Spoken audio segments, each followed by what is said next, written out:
नमस्कार मित्रांनो, मी गणेश वानकर इग्नाइट अकॅडमीच्या या व्हिडिओमध्ये मी तुम्हा सर्वांचे स्वागत करतो।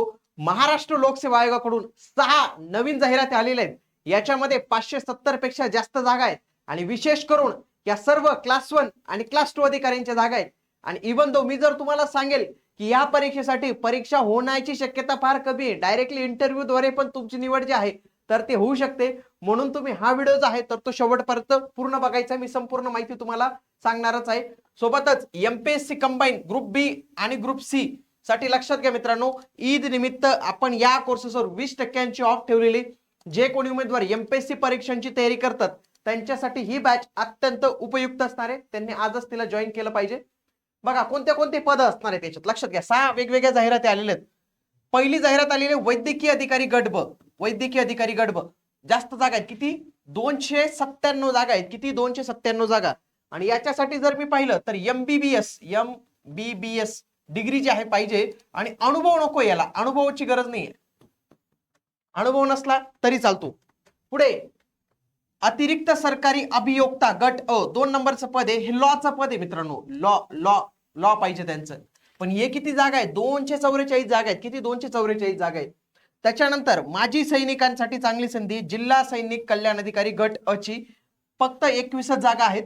त्याच्यानंतर चौथं मोटार वाहन अभियोक्ता गट 6 जागा आहेत, हे पण लॉचं पद आहे मित्रांनो, लॉवर पद आहे। पुढचं हे जे 2 पद आहेत 5 आणि 6 हे दोन्ही ना बीएमसी मध्ये ची पद आहेत, म्हणजे मुंबई महानगरपालिकेमध्ये जर तुम्हाला जॉब करायचं असेल तर त्यांची पद आहेत। उपकार्यकारी आरोग्य अधिकारी आणि उपवैद्यकीय अधीक्षक याच्या 2 जागा आणि 1 जागा, तर अशा किती जागा झाल्या 571 जागा टोटल आपल्याला इथं जे आहेत तर त्या इथं बघायला मिळतात। सगळ्या पदांसाठी विशेष अशी पात्रता इथं पाहिजे। पहिलं तर जिल्हा सैनिक कल्याण अधिकारी याच्या 21 जागा होत्या, याच्यासाठी माजी सैनिक तो पण मेजर रँकचा असला पाहिजे, मेजर आणि त्याच्या वरचा। समजा मेजर रँकचे अधिकारी एवढे सापडले नाही तर जे लेफ्टनंट असतात ते पण अप्लाय करू शकतात, तिथं त्यांनी मुदत दिलेली आहे।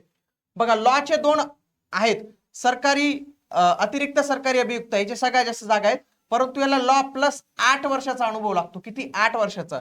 आणि जो मोटार वाहन अभियोक्त आहे तर याला लॉ प्लस इथं 7 वर्ष अनुभव जो आहे तर तो इथं त्यांच्याकडून मागितलेला आहे। जे न्यायाधीश असतील तर त्यांचं सर्टिफिकेट पाहिजे। वैद्यकीय अधिकारीसाठी एमबीबीएस डिग्री पाहिजे, उपअधीक्षकसाठी एमबीबीएस आणि त्यांची पदव्युत्तर पदवी पाहिजे आहे। ओके, उपकार्यकारी अधिकारीसाठी एमबीबीएस प्लस सार्वजनिक आरोग्य आणि सामाजिक औद्योगशास्त्र पदवीधर पदवी प्लस अनुभव पण इथं मागितलेला आहे। लक्षात घ्या भरपूर पदांसाठी वयोमर्यादा ही 18 ठेवलेली आहे। फक्त विधी वगैरे जे मोटार वाहन अभियोक्ता आहे म्हणजे त्याचे लॉची डिग्री तर त्याला 19 वर्ष आहे, बाकीच्यांसाठी 18च आहे। आणि लक्षात घ्या मेन म्हणजे इथं 38 ही ओपन कॅटेगरीसाठी जी आहे तर ती इथं अट पाहायला मिळते। आणि जो जिल्हा सैनिक अधिकारी आहे त्याच्यासाठी मॅक्सिमम एज हे 55 अट जी आहे तर ते आपल्याला इथं पाहायला मिळते। बघा वेतन श्रेणी या सगळ्यांची वेतन जबरदस्त आहे। मोटार वाहन अभियोक्ता याची S16 आहे मित्रांनो।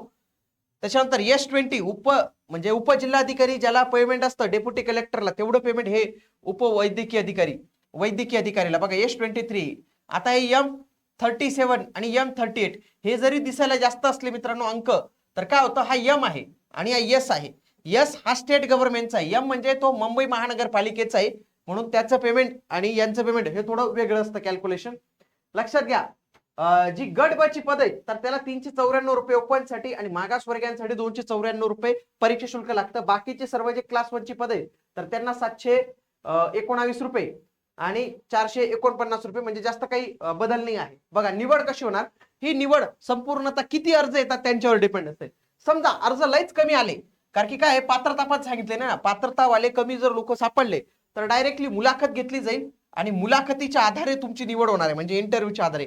पण समजा अर्ज जास्त आले तर तुमची एक परीक्षा घेण्यात येणार आहे, एकच परीक्षा। आता या परीक्षेचा सिलेबस, एक्झाम पॅटर्न, डेट सगळं काही गोष्टी तुम्हाला येणाऱ्या कालावधीत एमपीएससी आयोगाच्या वेबसाईटवर तसेच आपल्या इग्नाइट अकॅडमीच्या या चॅनलवर पाहायला मिळणार आहे, म्हणून या चॅनलला तुम्ही आजच जॉईन करून ठेवलं पाहिजे मित्रांनो।